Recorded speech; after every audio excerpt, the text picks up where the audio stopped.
Good morning बच्चों। आज हम आपको स्थितिज ऊर्जा समझाने जा रहे हैं कि वस्तु अपनी स्थिति अथवा विकृत अवस्था के कारण कार्य कर सकती है।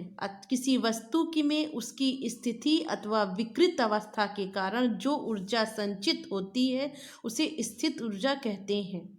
ये भी कह सकते हैं और ये भी कह सकते हैं किसी वस्तु की विशेष स्थिति के कारण जो उसमें ऊर्जा संचित होती है उसे क्या कहते हैं? स्थितिज ऊर्जा कहते हैं। फिर से बच्चों समझ लीजिए, किसी वस्तु की स्थिति अथवा विकृत अवस्था के कारण जो ऊर्जा संचित होती है उसे क्या कहते हैं? स्थितिज ऊर्जा कहते हैं।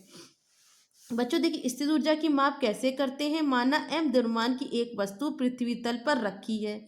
इस वस्तु को नीचे की ओर गुरुत्वीय बल mg लग रहा है। कौन सा बल लग रहा है? गुरुत्वीय बल लग रहा है। यदि उस वस्तु को h ऊंचाई तक ऊपर उठाया जाता है तो वस्तु को ऊपर उठने के कारण गुरुत्वाकर्षण के विरुद्ध कार्य करना पड़ता है, जो वस्तु में स्थितिज ऊर्जा के रूप में संचित हो जाता है।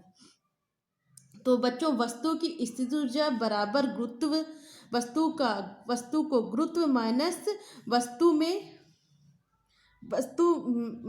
वस्तु के विरुद्ध h ऊंचाई पर उठने में कृत कार्य। तो U बराबर क्या होता है? बाह्य बल इंटू विस्थापन। बाह्य बल हमारा कितना होता है बच्चों? बाह्य बल हमारा होता है F, अब जो कि किसके बराबर होता है? द्रव्यमान गुणे गुरुत्वीय त्वरण के बराबर होता है। वस्तु के भार बराबर mg, जिसे क्या कहते हैं? m क्या है? जहाँ पे द्रव्यमान और g क्या है? गुरुत्वीय त्वरण। तो U बराबर कितना हो जाएगा? mgh।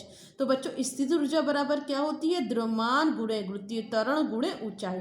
तो स्थितिज ऊर्जा बराबर कितनी हो गई बच्चों? द्रव्यमान गुणे त्वरण गुणे ऊंचाई। स्थितिज ऊर्जा का मात्रक क्या होता है बच्चों? जूल होता है। गतिज ऊर्जा का मात्रक भी जूल होता है और स्थितिज ऊर्जा का मात्रक भी जूल होता है। देखिए बच्चों, अभी हमने आपको स्थितिज ऊर्जा समझाया था। स्थितिज ऊर्जा बराबर क्या होता है? द्रव्यमान गुणे गुरुत्वीय त्वरण गुणे ऊंचाई। अब उसी तरह पर आधारित आंकिक प्रश्न हम आपको समझाने जा रहे हैं। इसमें कहा जा रहा है 2 किलोग्राम द्रव्यमान की एक पिंड 5 मीटर ऊंचाई से ऊपर उठाया जाता है। पिंड के स्थितिज ऊर्जा की गणना कीजिए। तो सबसे पहले हम देखते हैं कि हमें क्या क्या दिया गया है। m हमारा कितना दे दिया गया है? 2 किलोग्राम। h हमारा कितना दे दिया गया है? 5 मीटर। और g हमारा आपको दिया है g बराबर 9.8। तो स्थितिज ऊर्जा बराबर क्या होती? स्थितिज ऊर्जा बराबर कितना होता है? mgh। m हमारा कितना है? 2, g हमारा कितना है? 9.8 और h हमारा कितना है? 5। देखिए 2 पंजे 10 और 9.8 से गुणा करेंगे तो कितना हो जाएगा? 9.80। स्थितिज ऊर्जा का मात्रक बच्चों क्या होता है? जूल। तो हमारा कितना आ गया आंसर? 98 जूल। तो हमारी स्थितिज ऊर्जा कितनी आ गई बच्चों?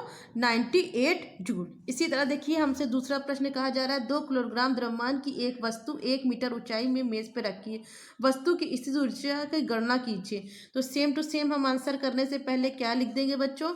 हम सबसे पहले देख लेंगे हमको दिया क्या गया है। m हमारा द्रव्यमान कितना है? 2 किलोग्राम, 2 किग्रा दिया गया है। ऊंचाई हमारी h बराबर कितनी दी गई है? 1 मीटर। g हमारा 9.8 दिया गया है। तो स्थितिज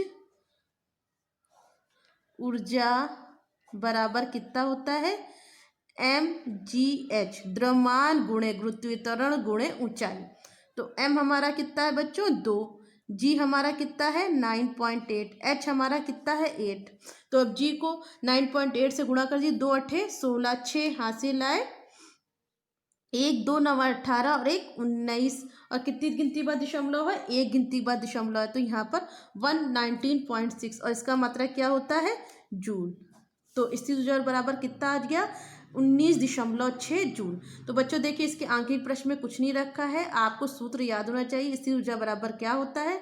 द्रव्यमान गुणे गुरुत्वीय त्वरण गुणे ऊंचाई और इसका मात्रक क्या है? जूल। इसको खूब अच्छी तरीके से समझ लीजिएगा बच्चे, और सब कोई इस आंकिक प्रश्न को कॉपी में ज़रूर से कर लेंगे।